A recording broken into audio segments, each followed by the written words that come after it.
When Batman appeared on TV screens in the 1960s, it's Batman! His costume looked pretty similar to the comic book. But in 2022's version, the leotard became 3D printed black body armor, complete with a functional arm gadget and insignia. Batman has come a long way, from spandex and nylon to practical flying wingsuits. And over the years, the mix of practical effects and CGI has created costumes that feel more real and believable to the audience. In comic books, heroes often wear tight-fitting clothing to show off their superhuman muscles and strength.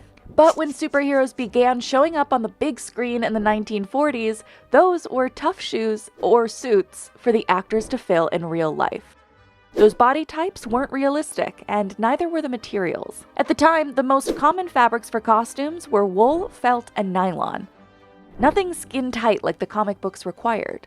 So the outfits were loose and ill-fitting, up until the invention of Lycra, or spandex.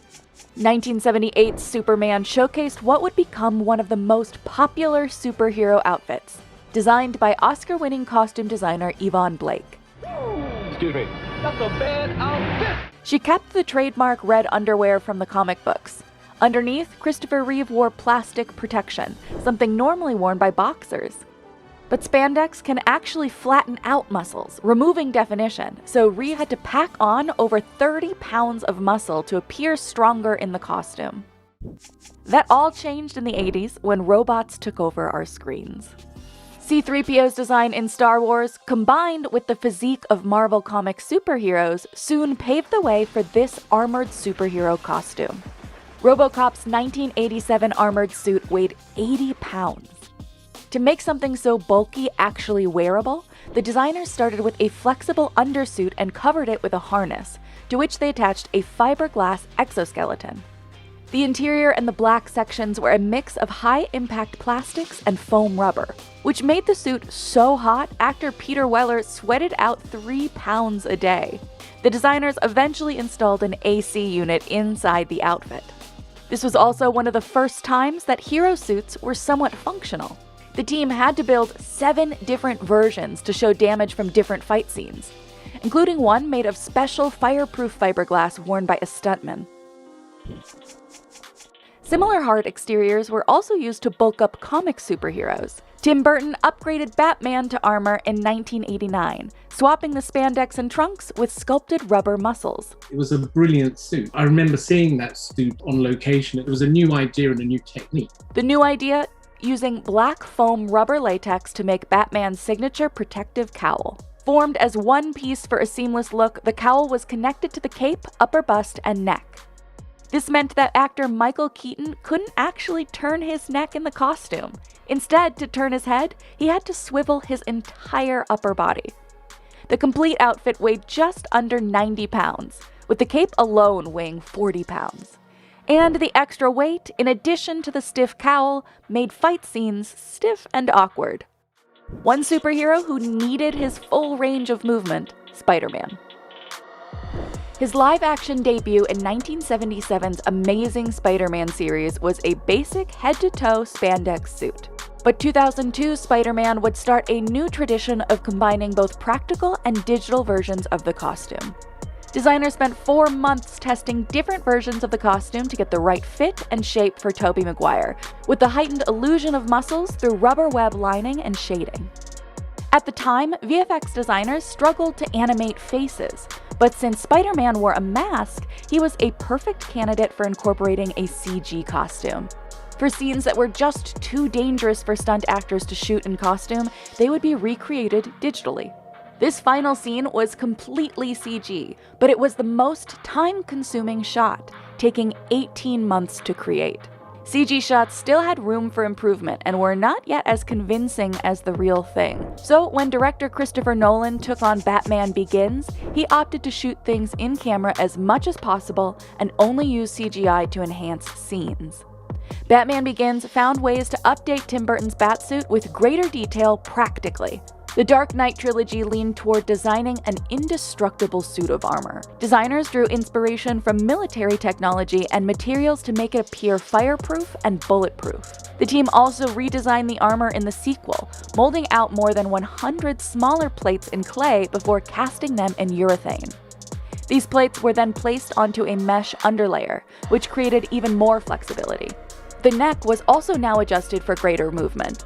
The head section of the cowl was finally separated from the neck so it could twist more. The neck and jaw sections were scaled down and designed as smaller panels connected to the armor panels. These practical advancements paved the way for even more integration between CG and practical suits. Like in 2008's Iron Man, which used a practical costume for his first clunky cave suit. The 90-pound version was made with epoxy armor shells, urethane, leather, and aluminum. But a rising new technology would make it easier to build lighter and more precise armor. 3D printing changed how costumes were constructed. Complicated pieces were made quicker, cheaper, and more precise, like this blue mesh that was printed to give depth to Superman's more modern chrome muscle suit.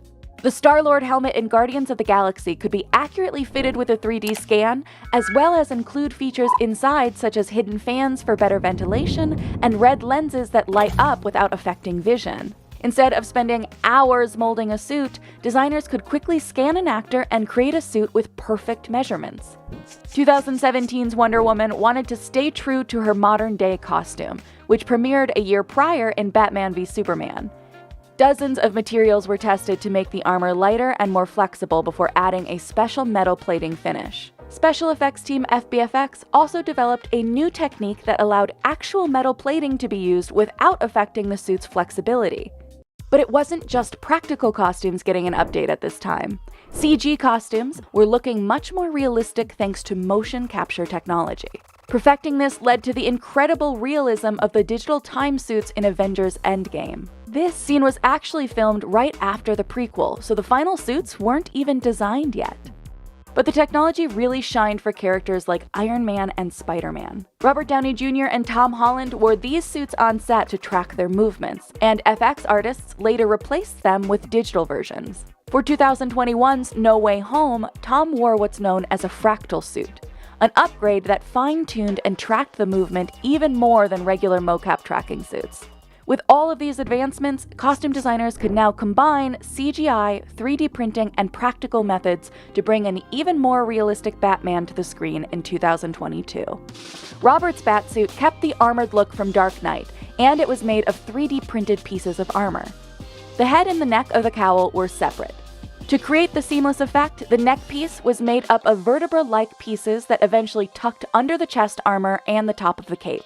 What's nice about our Batsuit is that Robert has a lot of head freedom. We're always trying to tweak the kind of tension on it. But there's all this clever kind of work underneath with the elastic bands that hold them to parts of the chest so that when they move, they all come back into the right position. For the muscle suit, the focus was on making it as functional as possible. Every part of the suit was practical. The gauntlets with gun and all the armor and everything, and even down to the insignia, the idea that it would be a knife. And this practicality paid off in larger stunt scenes, like when Batman leaps off the building. That's actually a real wingsuit he's wearing. We had ones that you could actually fly in. The team worked with parachute gliders to develop this version of the suit. There's a little bit of visual effects trickery to help it along the way, but all of the process, we did it. There were real steps as how he could turn his cape into a wingsuit.